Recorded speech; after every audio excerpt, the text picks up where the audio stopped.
Hi and welcome. I'm Terry Bach and I'm the host of the Rewrite Your Money Story series.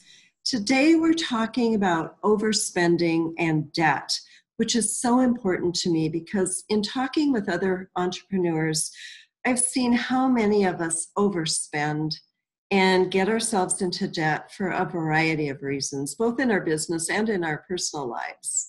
So I've invited several experts on money and in business to discuss the topic of this event, which is how entrepreneurs overspend, how to avoid it, how to get out of debt once they're there.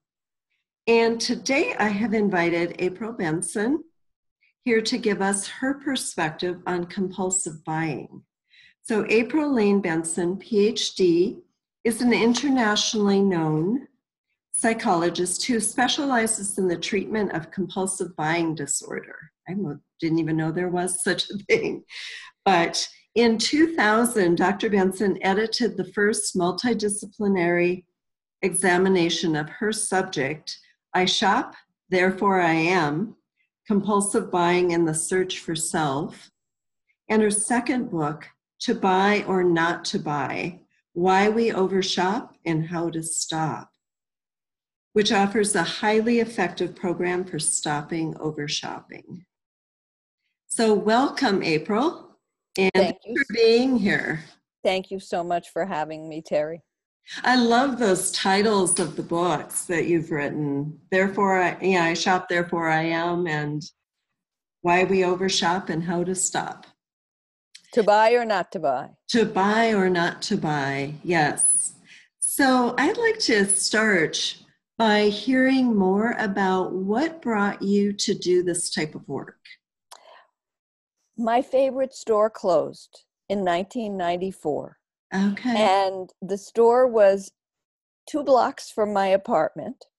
And I had shopped in this particular store for over 20 years. And in my experience of shopping at this one store for 20 years, I discovered a lot about my own shopping history and my own shopping issues. Okay. And I found that when I went to this store over time, I was able to see much better who I really was and what I wanted to look like. And I was able to shed some of the negative voices that I had been carrying with me since childhood about shopping and buying and looking good and spending money. Okay. So when I heard that the store was closing, I felt I needed to do something to acknowledge its role in my life. Okay. So I wrote an essay called When Shopping Heals about my particular experience of shopping in this store.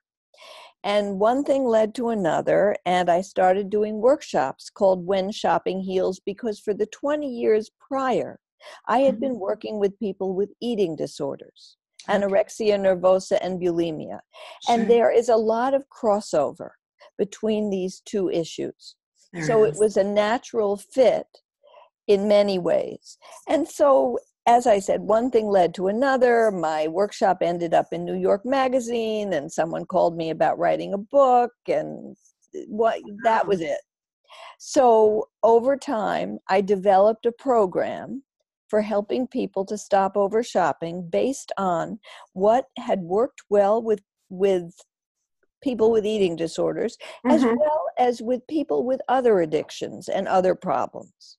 Okay. So everything that I put into the program was evidence-based, which made it much more likely that when I developed this program using evidence-based models and methods, that my program as a whole would also be evidence-based, and it was. We did a research study, a randomized controlled study of people that had the program, people that didn't, and the differences. And we saw very significant differences, both at the end of the 12 weeks of the program. And even at 6 months, some of the gains were even better at 6 months. Wow, that's incredible. Going back, you said something about you looked back at some of the things you were saying to yourself. Can you share what some of those things might have been? Yes. My mother was a child of the Depression, Mhm. and she was poor growing up, and she was very concerned about spending money. But Sure. she did love beautiful things, and her mother was a seamstress. So Okay. her mother could make her a lot of beautiful things, and she still felt envy, I think, for the girls on the other side of the tracks. So Right. I grew up with these mixed messages. On the one hand, my mother wanted me to be more and have more than she did. On the Mm, other side, I think she resented me for it at the same time. So sure. I just didn't know which way to go. What was going to feel good to me. Sure. That would be confusing. Hmm. Because you could pick up as a child, I'm sure, some of the envy that she might have had when you did get those nicer things. Yes, yes. Right. Okay. Any other messages that you became more aware of? Yes, like hearing things like money doesn't grow on trees. Uh, I remember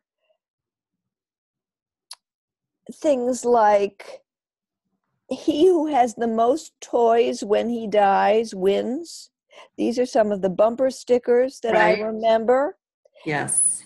Shop till you drop, new shoes change the blues. So, Ooh, I like that one. yes, yeah, yeah. So, Okay.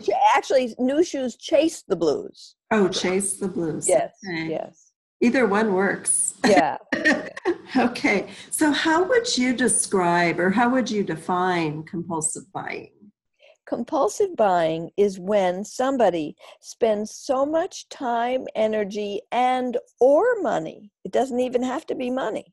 It Right. could be just the expenditure of time and energy, shopping, thinking about shopping, buying, browsing, that it's negatively Okay. impacting their life in a significant way. The Okay. way that we think of the most is financially.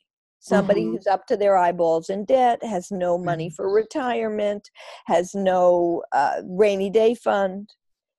But there are many other consequences, negative consequences, interpersonal, fighting with a spouse, fighting with Okay. children, emotional, anxiety, guilt, shame, Okay. personal development over aftershocks, I call them. Somebody who has so much time, energy, and maybe money invested in shopping and spending that there's nothing left for pursuing a hobby, traveling, experiences. Their Right. lives are so filled with goods and services that ideas and experiences get short shrift.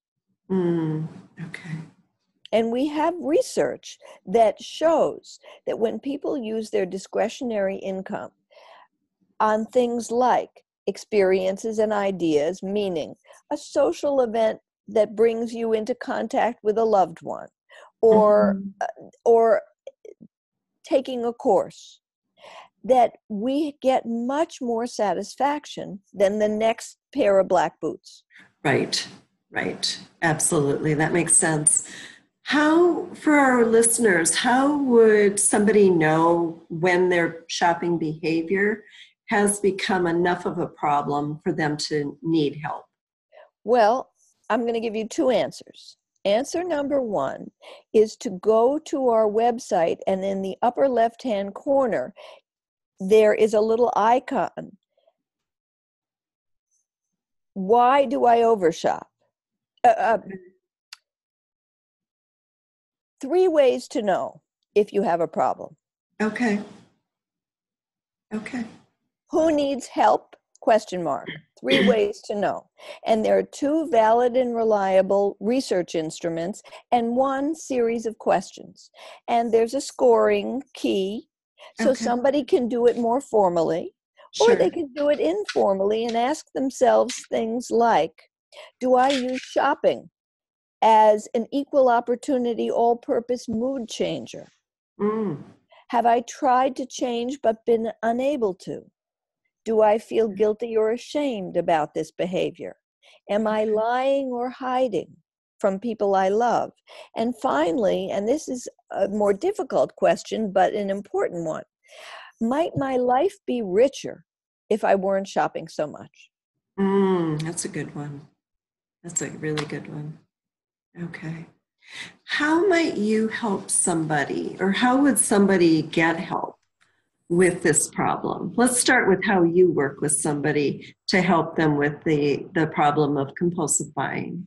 Okay, so the program I've developed is a Okay. very comprehensive one that goes at the behavior both from cognitive thinking, Okay. feeling, and behavioral directions.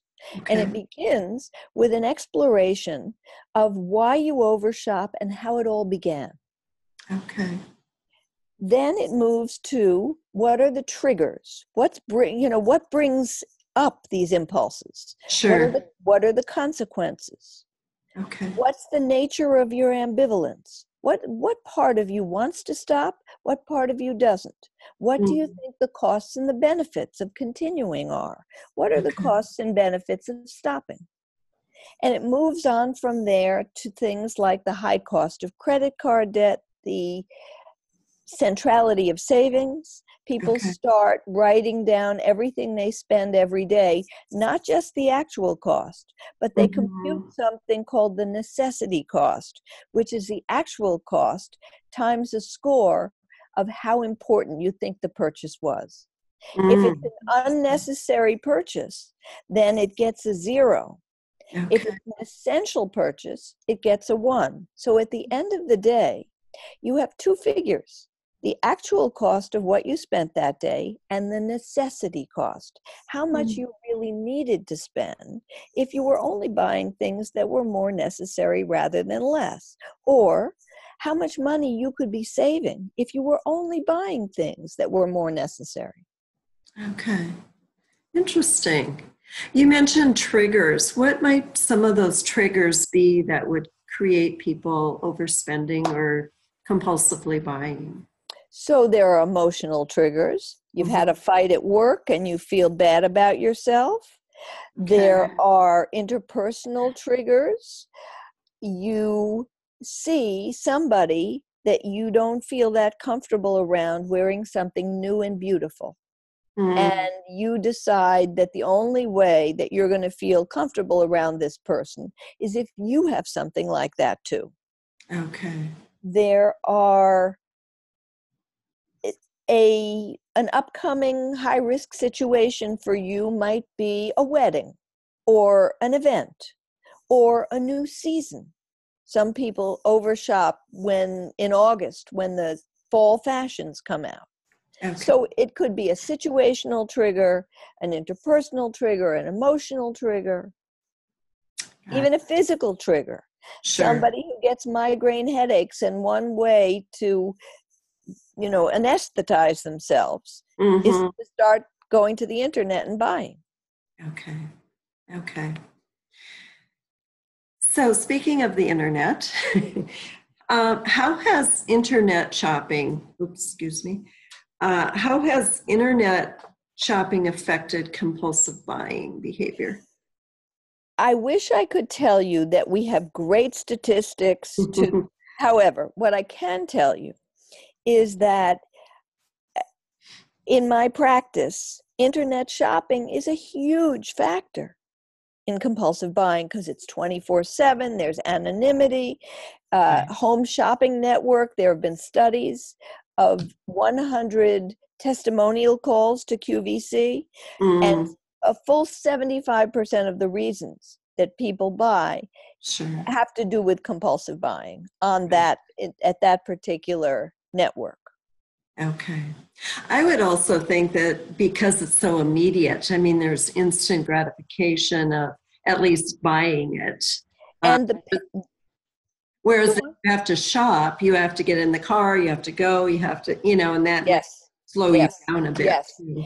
the pain of paying is much less, cash Right. is the most painful. Yes. Just clicking, one click shopping, is no delay, no pause. Right. And one of the things I do is that everybody who works with me or who buys a book or anything, and it's also on my website, there's a little card with 6 questions on it. And I suggest to people that they ask themselves and answer these questions, preferably in writing, which also brings up another issue, which I'll mention, or another offering, which I'll mention in a minute. But the questions are, why am I here? How do I feel? Do I need this? What if I wait? How will I pay for it? Where will I put it?